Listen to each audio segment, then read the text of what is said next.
আল্লাহ সুবহানাহু ওয়া তাআলা বলছেন, ইয়া আইয়ুহাল্লাযীনা আমানু, হে ঈমানদারগণ, লা তুলহিকুম আমওয়ালিকুম, তোমাদেরকে যে টাকা পয়সা অর্থ সম্পদ দেওয়া হয়েছে, কে দিয়েছে এগুলো? জোরে বলেন, কে দিয়েছে? এই টাকা পয়সা অর্থ সম্পদ তোমাদেরকে যেন আমার জিকির হতে গাফেল না করে। কার জিকির হতে? যে আল্লাহ আপনাদেরকে টাকা পয়সা দিয়েছে, সে আল্লাহ তাআলার জিকির হতে যেন গাফেল না করে। এবং আপনি আমাদেরকে যে সন্তান সন্ততি আত্মীয় স্বজন মা বাবা, তাদের মায়ায় পড়িয়া তাদের মহব্বতে পড়িয়া যেন আল্লাহর জিকির থেকে আপনি আমাকে কি না করে, গাফেল না করে। সেই কথাটাই বোঝানোর জন্য রাসূল করিম সাল্লাল্লাহু আলাইহি ওয়াসাল্লামের একজন প্রিয় সাহাবী হযরত উবাইদা রাদিয়াল্লাহু তাআলা আনহুর কথা বলতেছিলাম। নামাজের সময় হয়ে গেছিল, এখানেই সমাপ্ত রাখছিলাম। যাই হোক, আবারও আমাকে সুযোগ দিয়েছে অল্প সময়ের ভিতরেই উবাইদা রাদিয়াল্লাহু তাআলা আনহুর কথাগুলো বলে আমার কথা ইতি টানবো ইনশাআল্লাহ। হযরত উবাইদা রাদিয়াল্লাহু তাআলা আনহু যে যুদ্ধের ময়দানে চলে গেলেন, যেহেতু সময় কম, ডানে বামে যাওয়া যাবে না, সোজা চলতে হবে। এখন এই যুদ্ধের ময়দানে যে প্রথমে কার সাথে সাক্ষাৎ হয়ে গেল? তার বাবার সাথে। কার সাথে সাক্ষাৎ হইল? উবাইদা রাদিয়াল্লাহু তাআলা আনহুর বাবার সাথে সাক্ষাৎ হয়ে গেল। এই যুদ্ধের ময়দানে যে বাবার সাথে সাক্ষাৎ হলো, কতদিন পরে? 1 থেকে 2 বছর পরে সাক্ষাৎ হলো। কিন্তু বাবা এসেছে কাফের বেঈমানদের শক্তি নিয়ে মুসলমানদের ইমানদারের বিপক্ষে যুদ্ধ করার জন্য।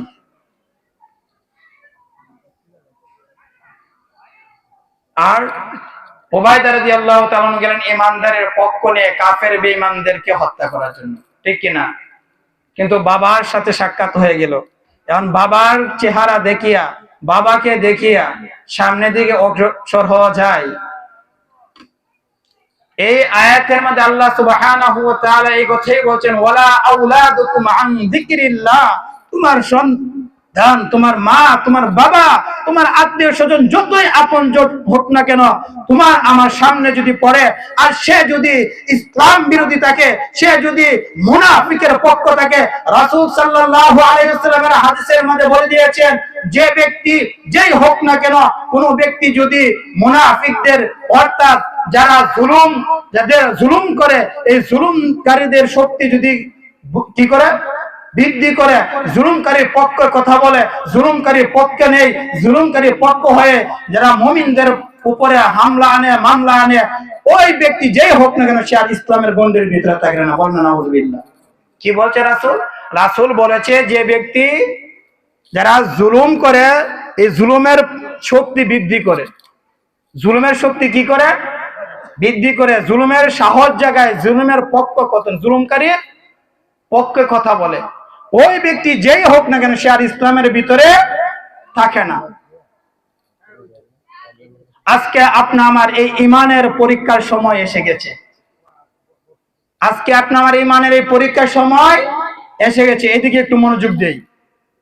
রাসূল বলছেন, যে ব্যক্তি জুলুমকারীর পক্ষে কথা বলবে, তাদের শক্তি বৃদ্ধি করবে, ওই ব্যক্তি ইসলামের ভিতরে থাকে না, ওই ব্যক্তি কি হয়ে যায়?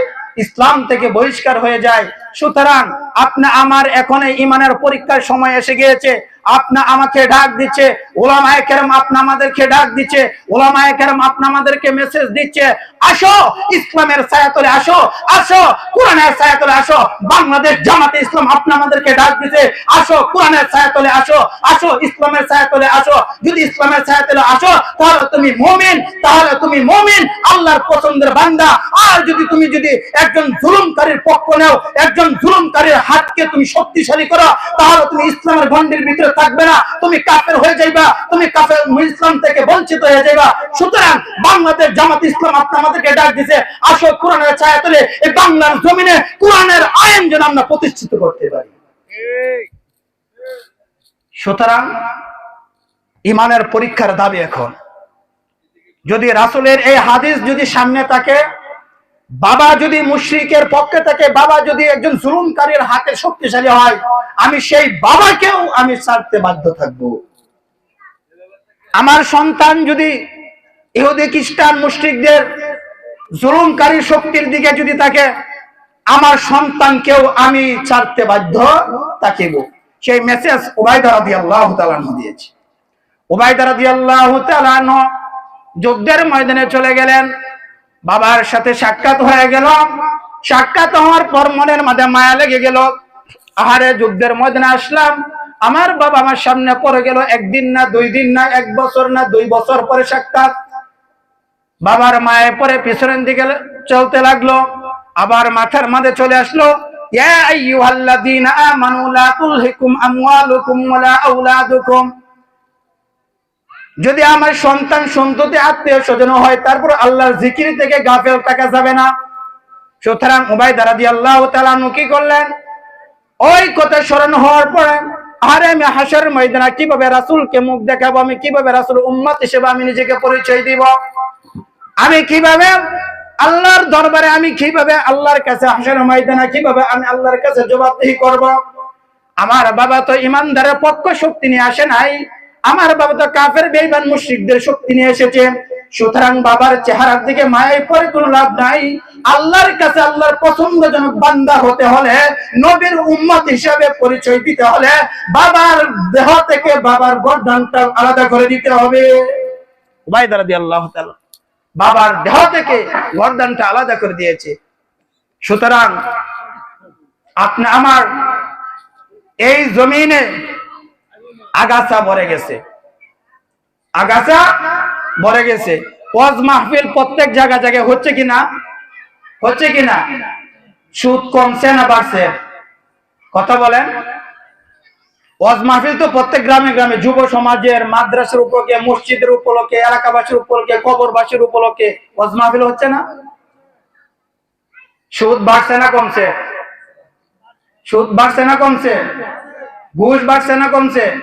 জিনাখোর বাড়ছে না কমছে? আজকে সমাজে তাকে দেখবেন এরকম সুদখোর, ঘুষখোর, জিনাখোর, জুলুমবাদী ব্যক্তিরা মসজিদ মাদ্রাসার সেক্রেটারি, সভাপতির দায়িত্ব নিয়ে বসে আছে। কিন্তু আমার পাশে বসে আছে আমার উস্তাদের সমতুল্য, আমার উস্তাদ মাওলানা শাহাবুদ্দিন সাহেব, যিনি মানুষ গড়া কারিগর।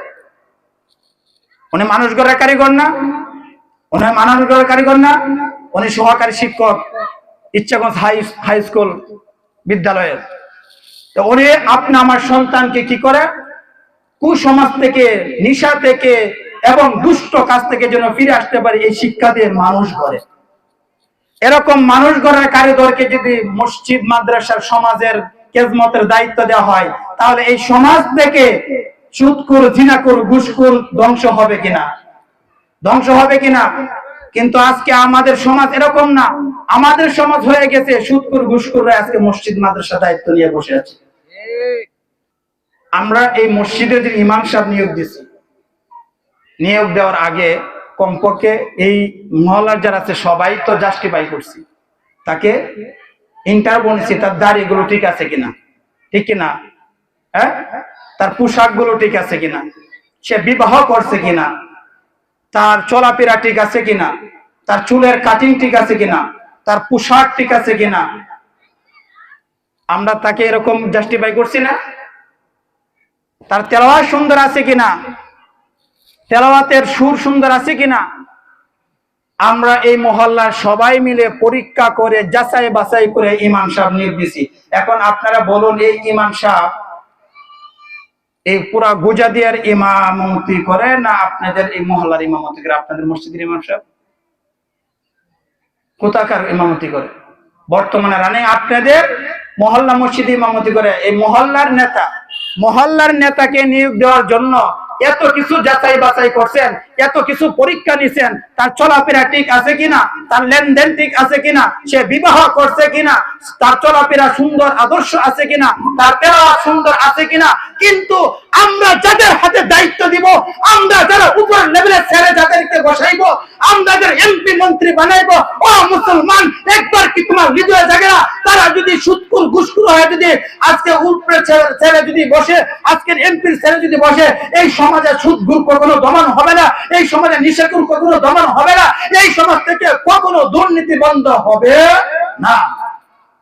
সুতরাং আপনি আমার যাচাই বাছাই করিয়া ইমাম সাহেব নিয়োগের জন্য যেভাবে আপনি আমি যাচাই বাছাই করি, ঠিক তেমনি ভাবে আমাদের সমাজে যাদেরকে নেতৃত্বের দায়িত্ব দিব, আমরা যাদেরকে আপনা আমার ভোট দিয়ে, আপনা আমার সিগনেচার দিয়ে আমি যাদেরকে উপরের চেয়ারের মাঝে বসাইবো, এমপিত্ব চেয়ারের মাঝে বসাইবো, মন্ত্রিত্ব চেয়ারের মাঝে বসাইবো, রাষ্ট্রীয় চেয়ারের মাঝে যাদেরকে বসাইবো, আমরা ইউনিয়নের চেয়ারম্যানের দায়িত্বে যাদেরকে বসাইবো, ইমাম সাহেবকে নিয়োগ দেওয়ার জন্য যেভাবে যাচাই করতে হয়, ঠিক তদ্রুপ ভাবে সেইভাবে ওই পাত্রীকে যাচাই করিয়া আপনি আমার ভোট কানা দিতে হবে।